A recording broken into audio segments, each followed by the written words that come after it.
Good afternoon and welcome to Nightly News. I'm Robert Sutton. And I'm Vanessa Rodriguez. Today is Friday, April 24th. Stress is something that can impact everyone, but for some it can be overwhelming. Nightly News reporter Jack Ebel tells the story of a match made in heaven between a veteran and his four-legged friend. Thanks, Jack. Very touching story. But this week, documents were uncovered pointing to an internal investigation into the travel affairs of Dr. Robert Chandler. According to documents from university auditors, the former Nicholson School director was double-dipping into travel accounts. He allegedly accepted money from third parties for trips the university also reimbursed him for. Dr. Chandler denies the allegations. And now Nightly News reporter Chad Irwin joins us in the studio with an update on what's going on in the Florida legislature. Chad? Thanks, Chad. This past Wednesday, the nation celebrated Earth Day and explored what we can do to help our planet. But when it comes to millennials turning away from cars as transportation, research says otherwise. Bloomberg Business says millennials accounted for 27% of car sales in the U.S., up from 18% in 2010. Millennials also raced past Generation X as the second largest group to buy new cars, trailing only their baby boomer parents. Downtown Orlando got a little greener for Earth Day this week. The event coincides with the rebranding of the city's bike share program. That's right, and it's all part of an effort to encourage people to leave their cars at home. I went to the One Less Car, One More Park event this week to find out more.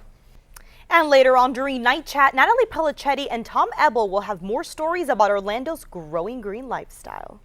You know, Rob, I always try to do my little part. I never litter. I always recycle. What do you do? It's those little things that add up. You know, you don't have to go out and plant a tree every day.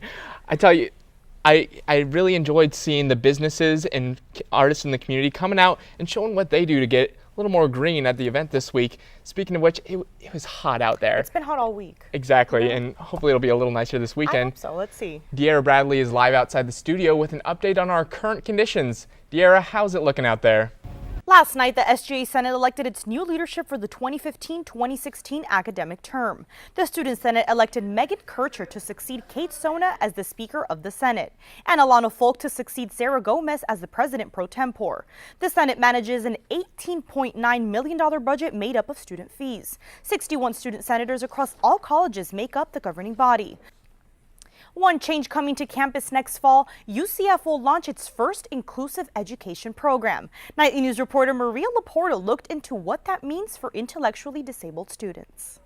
The application for potential students is open now through May 8th on the Inclusive Education Department website. And you can find a link to that application on our website at nightlynews.ucf.edu. Man, fantastic story. And you know, higher education is the kind of thing that everyone should be able to take advantage of. Absolutely, Rob, I agree. Definitely. When we come back, Nightly News reporter Melissa Murray has headlines from around the country.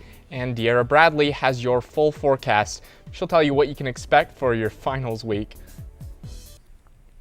Welcome back, Knights. We've brought you some stories from around Central Florida. Now Melissa Murray has some headlines from around the country. Melissa? Thanks, De'Ara. Man, all that rain, plans are shot. Rob, I was going to go to the beach this weekend, but now I'll have to stay home. You know what? A nice night inside could be great. Exactly. Get a good book, you know? Well, make sure you stick around. Jasmine Hankerson will have our full UCF sports update. And we'll take a peek at what's coming up on UCF Night Chat.